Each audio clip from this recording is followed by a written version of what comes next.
Hello दोस्तों, नमस्कार सभी को, जय हिंद। दोस्तों कराने जा रहे हैं आपको जीके जीएस का एसएससी जीडी का पेपर 2024 में। अभी ही आपका पेपर ये हुआ था, तो आप लोग को बहुत ज़्यादा क्वेश्चन इसमें से ही रिपीटेड मिलेंगे इस वाले पेपर में। और दोस्तों ये पेपर है 24 फरवरी की चौथी शिफ्ट का। दोस्तों टोटल 52 शिफ्टें हुई थी, 20 तारीख से पेपर चालू हुए थे, एक दिन में 4 शिफ्टें थी। 24 की चौथी शिफ्ट करा रहा हूँ, इससे पहले की शिफ्टें करा चुका हूँ। जिसने नहीं देखी हो वो देखे जाके। और हिंदी और सारे सब्जेक्ट के प्रीवियस ईयर पेपर इस चैनल पर मिलता है। चैनल को सब्सक्राइब कर ले, नया जुड़ा हो, पुराने साथी हमारे जानते हैं। तो पहला क्वेश्चन पूछा गया था, डॉक्यूमेंट्री फिल्म बांसुरी गुरु निम्नलिखित में से किस भारतीय संगीतकार के जीवन पर आधारित है?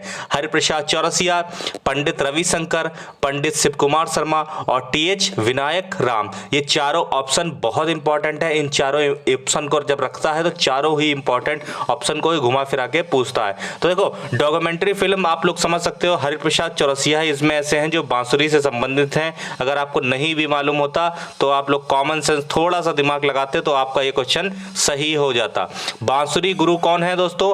हरिप्रसाद चौरसिया है। तो इस क्वेश्चन के अकॉर्डिंग तो आंसर आपका हो गया हरिप्रसाद चौरसिया। लेकिन अगर बात करें पंडित रविशंकर का, मोस्ट इंपॉर्टेंट ऑप्शन है, इससे क्वेश्चन हमेशा बनता है और आपकी शिफ्ट में कहीं ना कहीं अगर आएगा ही आएगा। पर ज्यादा कुछ नहीं ध्यान रखना, इन्हीं को ध्यान रख लेना है, इसी में से आ जाएगा। तो पंडित रविशंकर का संबंध है दोस्तों सितार वादक। पंडित रविशंकर एक सितार वादक है, ठीक है। और पंडित शिव कुमार शर्मा भी मोस्ट इंपॉर्टेंट है, अगर इनका पूछ ले तो ये गलत नहीं करोगे। ये है एक संतूर वादक, ये है संतूर वादक। और ये आपको अगर मालूम होगा तो टीएच विनायक राम नहीं मालूम होंगे ये, लेकिन एसएससी के फेवरेट हैं। कम जिसको मालूम होता है वो जरूर पूछते हैं, और रिपीटेड ये 19 में भी इनका पूछा गया था।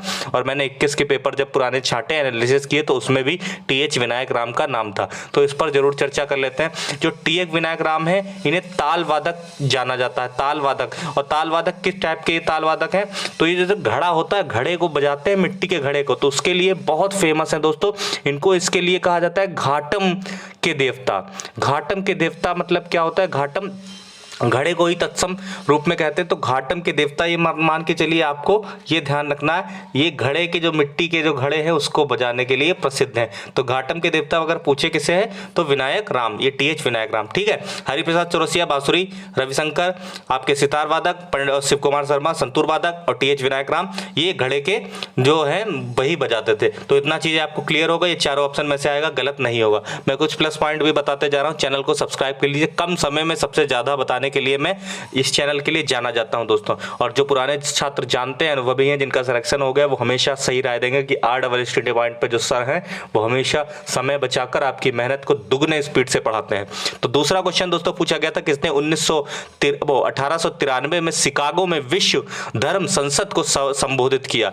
तो भैया इनको कौन नहीं जानता, 1893 का सन प्रसिद्ध है इन्हीं के नाम से। जो शिकागो में विश्व धर्म संसद को संबोधित किया था वो थे स्वामी विवेकानंद। स्वामी विवेकानंद दोस्तों, स्वामी विवेकानंद, ठीक है। ये तो आप लोग करेक्ट कर लोगे, स्वामी विवेकानंद दोस्तों कर लोगे। उसके बाद स्वामी दयानंद सरस्वती से एक ऑप्शन पूछता है कि आर्य समाज की स्थापना किसने की? तो आर्य समाज की स्थापना किसने की? तो उसका श्रेय जाता है आपके दयानंद सरस्वती जी का। और ईश्वर चंद्र विद्यासागर से एक क्वेश्चन जरूर पूछता है, वो क्वेश्चन आपका ईश्वर चंद्र विद्यासागर से पूछता है, विधवा पुनर्विवाह का संबंध किससे है? तो विधवा पुनर्विवाह अगर पूछ ले, विधवा पुनर्विवाह, तो उसका है ईश्वर चंद्र विद्यासागर। और इसको अधिनियम के रूप में 1856 में पारित किया गया, ये भी आप लोग ध्यान लेंगे, 1856 विधवा पुनर्विवाह। और ईश्वर चंद्र विद्यासागर का संबंध ही है विधवा पुनर्विवाह से। और राजा राममोहन राय को भी हम लोग छोड़ नहीं सकते, इनका सती प्रथा से हमेशा पूछा जाता है सवाल। सती प्रथा दोस्तों, राजा राममोहन राय। तो ये भी ध्यान रखेंगे, ठीक है। चारों के बारे में आपको जानकारी मिल गई छोटी छोटी। एसएससी में, जीडी में आपका पेपर इतना डीपली नहीं पूछता, ऊपर की बेसिक नॉलेज जो पूछता है वो मैं बताते चल रहा हूँ। राजा राममोहन राय, सती प्रथा, ठीक। ईश्वर चंद्र विद्यासागर, विधवा पुनर्विवाह, ठीक है। ये भी हो गए सारी। आर्य समाज किससे? दयानंद सरस्वती जी से, ठीक है। ये अगला जो पूछा था करंट का क्वेश्चन था 2023 में जून, नागरिकों को उनके घर में कानूनी सहायता प्राप्त, आपने सुना होगा ये क्वेश्चन उस टाइम का। तो बहुभाषी भारत कानूनी ऐप एक था। कानूनी हेल्पलाइन किसने लॉन्च किया था? तो दोस्तों ये लॉन्च किया था न्यायमूर्ति MN वेंकट चलैया। MN वेंकट चलैया ने इसको लॉन्च किया था, MN वेंकट चलैया ने। ठीक है, 2023 में जो है नागरिक जो है आपका था ये ऐप था ये, तो उसको MN वेंकट रमैया। तो ये भी आप लोग करंट का था, मैं करंट आपको अच्छे से पढ़ा दूंगा। ये क्वेश्चन दोस्तों पता नहीं कितनी बार रिपीट हुआ, लेकिन लोगों को समझ में नहीं आता। जिसको नहीं समझ में आता रट लो, इसमें समझने वाला कुछ नहीं है। बैंक दर में जब कमी होगी तो मुद्रा पूर्ति में क्या होगी दोस्तों? कमी नहीं हो, वृद्धि होगी। तो वृद्धि होगी। बैंक दर में जब कमी होगी तो मुद्रा पूर्ति में वृद्धि होगी। ठीक है, कर सकती है, वृद्धि कर सकती है। ठीक है, ये चीज रट लो, ज्यादा समझो मत, आएगा तो आपको सीधे ये सही आएगा, कुछ नहीं चेंज होगा। ऑप्शन भी देखो, भरतनाट्यम से 2009 का पूछ लिया, पद्म भूषण जीतने वाले जोड़े कौन थे? तो ये दोस्तों जोड़े थे, ये आपके थे ये आपके नाम भी इनका ऐसा है वनद्दिल, पुदिया, विट्टिल धनंजयन और शांता धनंजयन। ठीक है, तो ये थे। ठीक, इनको ध्यान रखेंगे, वनदिल, पुदिया, विट्टिल धनंजय और शांता धनंजय। देखिए 2-4 क्वेश्चन तो ऐसे आएंगे ही कि आप लोग जो है फंसो। मान के चले एसएससी जीडी का पेपर ऐसा होता है, एसएससी का कोई भी एग्जाम है, अगर आप 11 से 12 क्वेश्चन कर लो ना एसएससी में, तो कंपटीशन से आप बहुत अच्छे सेफ हो जाओगे और एक बहुत अच्छा स्कोर माना जाता है। 20 में 20 कोई नहीं इसमें जीके में कर पाता है। और वो क्वेश्चन ऐसे एड़े टेढ़े पूछते हैं, 2009 का पूछ लिया, वो पूछ लिया, ये तो उनकी हॉबी है, तो वो कठिन आपके लिए नहीं, वो सबके लिए कठिन, तो उसकी चिंता बिल्कुल मत करिए। और ये आप लोग जो है क्वेश्चन जो करने लायक है वो कर लो। जैसे ये कितना ईजी क्वेश्चन आ गया, मैंने कल ही पढ़ाया था। कथक दोस्तों कहाँ से संबंध है? तो कथक ही जो एक ही है वो उत्तर प्रदेश से। ठीक है, उत्तर प्रदेश का है, बस आप लोग कर लोगे। कथक कली, जब कली जोड़ देना, कथक के आगे कली जोड़े तो वो केरल का हो जाएगा, तो वो केरल का हो जाएगा। ठीक है, ये भी हो गया। अब फ्री थ्रो, अगर इसमें फ्री थ्रो में एक ऑप्शन डाल देता आपका मान के चलिए भाला फेंक वाला, तो भाला फेंक मार देते आप, लेकिन इसका संबंध है दोस्तों बास्केटबॉल से। बास्केटबॉल से फ्री थ्रो का संबंध है, ये भी आप लोग अपनी कॉपी में नोट कर लो। ठीक है, बास्केटबॉल में ये भी बहुत बार पूछा गया है, फ्री थ्रो बास्केटबॉल। आगे बढ़ते हैं। अगला दोस्तों ये भी क्वेश्चन इतनी बार रिपीटेड है दोस्तों, गलत नहीं करना है। श्रीलंका भारत से पाक जलडमरू मध्य और डैश द्वारा निर्मित समुद्र के लिए संकीर्ण चैनल द्वारा अलग होता है। तो मन्नार की खाड़ी कितनी बार क्वेश्चन कराया होगा?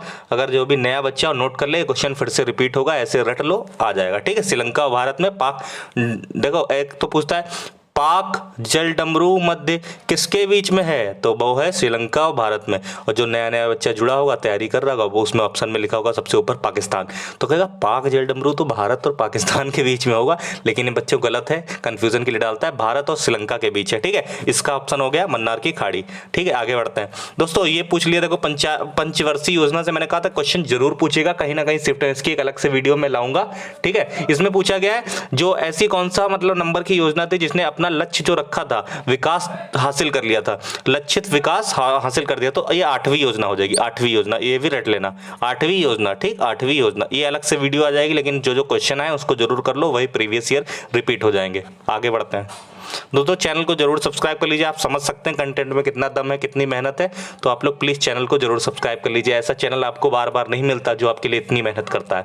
सेंट्रल बैंकिंग अवार्ड 2023 में गवर्नर ऑफ द ईयर किसे चुना गया? तो भैया एक ही हमारे governor of the year Shaktikanta Das. और इसकी मत चिंता करना, ये रिवीजन कैसे होंगे, पहले तो कॉपी में नोट करते चलो, पीडीएफ ना करो, लेकिन मैं उसके बाद लास्ट में सारी पीडीएफ आपको अवेलेबल करा दूंगा रिवीजन, लेकिन समय पर, कब जरूरत है वो मुझे सब पता है। केरल का पारंपरिक उत्सव कौन सा है दोस्तों? ओणम। दोस्तों ये हार्नबिल कहाँ का है? हार्नबिल पूछ लेता है, ये भी बहुत इंपॉर्टेंट है। ये आपका नागालैंड का है, नागालैंड का है हार्नबिल। ठीक है, ये भी ध्यान रखना। आगे आधुनिक आवर्त सारणी दोस्तों, हीलियम का पहले भी पूछा था, फिर पूछ लिया। हीलियम का दोस्तों कितना होता है? 2। हीलियम का 2। ठीक है, ये भी हीलियम वाला ही पूछता है, 2। ठीक, आगे कौन सा क्रिकेट से संबंधित नहीं है? रन तो भैया संबंधित है, लेकिन ये ड्रिबलिंग नहीं है, तो दो केवल दूसरा वाला जो है वो संबंधित नहीं है। ठीक है, ये भी आपका क्लियर हो गया। आगे आ जाते हैं, चंद्रगुप्त प्रथम की पत्नी का नाम क्या है? तो दोस्तों ये याद कर लेंगे, चंद्रगुप्त प्रथम की पत्नी का नाम है कुमार देवी। क्या है? कुमार देवी। आगे आते हैं, अगला दोस्तों देखो पूछ लिया, अफगानिस्तान से जो भारत की सीमा है वो कितनी लगती है? दोस्तों भारत की सीमा जो है सबसे कम अफगानिस्तान से ही लगती है, वो मात्र 106 किलोमीटर, 106 किलोमीटर। और एक शिफ्ट में क्वेश्चन पूछा था और आपकी शिफ्ट में भी पूछ सकता है कि सबसे लंबी किससे सीमा लगता है। देखो सबसे कम तो इसमें पूछ लिया अफगानिस्तान से 106 किलोमीटर, लेकिन सबसे लंबी भारत की जो है वो लगती है किससे? बांग्लादेश से। किससे लगती है? बांग्लादेश से। कितनी लगती है? अगर बांग्लादेश से पूछेगा आपकी शिफ्ट में तो लिखोगे 4096 किलोमीटर, 4096 किलोमीटर, 4096, 4096 किलोमीटर बांग्लादेश से लगती है। ठीक है, और आपकी सबसे कम अफगानिस्तान से 106 हो गया। जो क्वेश्चन बनने वाले हैं बना रहा हूं आपके लिए अच्छे से। ये 51 का ए मोस्ट इंपॉर्टेंट है, हर शिफ्ट में इससे संबंधित क्वेश्चन जरूर आया था, इसको अच्छे से पढ़ लेंगे। 51 का ए का फर्स्ट दोस्तों है सार्वजनिक संपत्ति की रक्षा करना और हिंसा को त्याग करना। हिंसा को त्याग करना, सार्वजनिक संपत्ति की रक्षा करना और हिंसा को त्याग करना 51 ए फर्स्ट से संबंधित है। आगे अगर मेरे साथ बराबर लग जाओ और नोट कर लो अच्छे से, आपकी गारंटेड कहता हूँ 13 से 14 क्वेश्चन में दिखवा दूंगा आपको। रिपीटेड ही सवाल होंगे, नए नहीं होंगे, और बस 2 3 4 5 क्वेश्चन जो होंगे वो आपके करंट के क्वेश्चन फंसे होंगे, वो मैं करा दूंगा। SLR बहुत बार पूछा है, इसकी फुल फॉर्म भी पूछ लेता है। फुल फॉर्म क्या होगी? Statutory liquidity ratio. ठीक है, इसका मतलब तरलता अनुपात से ये होता है कि यह जमाओं का वह प्रतिशत है जो किसी भी बैंक अल्पकाल में तरल के रूप में रखना होता है। तरल के रूप में जैसे बहुत लोग भारत में बैंकें सोना रखती हैं, इस तरीके से चांदी, सोना, चांदी, डायमंड, ठीक, तरल के रूप में। तो ये हो गया। आगे न्यायाधीशों का जो वेतन होता है इसका निर्धारण कौन करता है? तो भैया इसका निर्धारण कौन करता है? न्यायाधीशों का जो वेतन होता है इसका होता है संसद।